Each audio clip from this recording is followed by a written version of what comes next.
Greetings. Welcome to week 6 of cryptography and data security.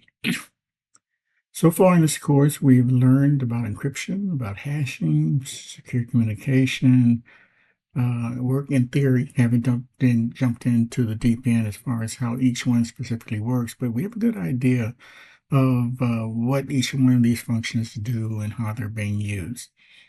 So this week we're going to kind of focus on how these tools how do they protect real data. We kind of gave this is the types of data that we are going to be looking for and protecting. So this delves a little bit more deeper into how real data is really protected. Okay, so encryption is a process as a one. Okay, kind of review converts readable data to unreadable data, and requires a secret key to restore the original information. When files are stored on the computer, encryption protects them if the device is stolen. Encryption protects them if the storage is accessed without permission. This is called data at rest protection. Okay, data is sitting there and we just need to make sure no one can get to it. Without the correct key, encryption files appear to be just random data because you can't see what the original message was that was encrypted. Okay, how encryption protects chat messages. Encryption generates screen. Okay, encryption also is used to protect data in transit, such as chat messages. Okay. When a chat message is sent, the message is encrypted before leaving the sender. The encrypted message travels across the network, and only the intended recipient can decrypt it. This prevents others on the network from reading the private conversations. Some systems use end-to-end, which means not only can you and whoever you send it to can encrypt it, but the service that basically is providing the services to you, they can't even figure out or know what that particular encryption and decryption process is, or what is the actual message. Why passwords should never be stored as plain text? That's kind of one of those duh situations. Okay, I'm sure all of you know this, but we just we'll repeat it just for emphasis. Strong passwords directly is extremely dangerous. Okay, storing passwords is extremely dangerous. If an attacker gains access to the database, plain text passwords are immediately exposed. You know exactly what the password is. No effort at all. Users may reuse those passwords elsewhere. Instead, the system stores a hash value for the password. So taking that password and hashing it. Okay, so you really don't know what it is. Password hashing is basically works like this. A user creates a password, the system applies a hash function, and only the hash value is stored. When a user logs in, they enter the password. The entered password is hashed again. The new hash is compared to the stored hash. If they match, the access is granted.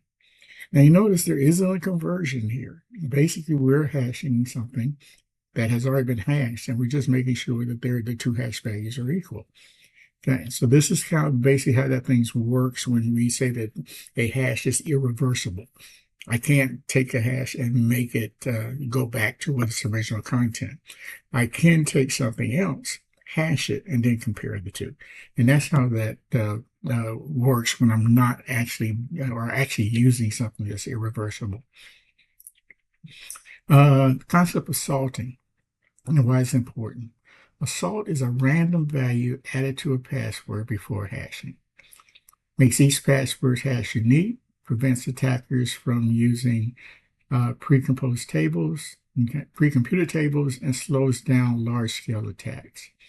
And so even if two users have the same password, their hashes are going to be different because we're adding this arbitrary value, probably a prime number in some cases, that makes each one of those hashes unique. Okay, so what are some of the common cryptographic attacks? And this is kind of a high-level overview of what those types of attacks are. Okay, Brute force attack. A brute force attack tries every possible password combination that they can think of until the correct one is found. Defenses include having strong passwords, not password 123, or the word password is a password. Account lockouts, after you tried 3 times and didn't get it, then it automatically locks your account for an hour or 2 hours. Rate limiting, okay. How many people can try to be accessing those passwords, okay. Slow hash functions. Making hash functions is not an immediate process, but a prolonged labor that is basically want to make it hard so that the hacker basically gets tired of trying to find the password. Replay attack. A replay attack happens when an attacker captures a valid message and resends it later to gain access. Defenses include nuances, timestamps, okay, session tokens that expire. Man in the middle. The man in the middle attack occurs when an attacker secretly intercepts communication, possibly alters message between two parties. Defenses include encryption of data that in transit, digital certificates, and secure communication protocols. Weak versus strong authentication practices. Weak authentication. Short or reuse passwords, no password hashing, no salting, signature authentication only. Strong authentication, long, unique passwords hashing and salting, multi-factor authentication, and secure key management. Yeah.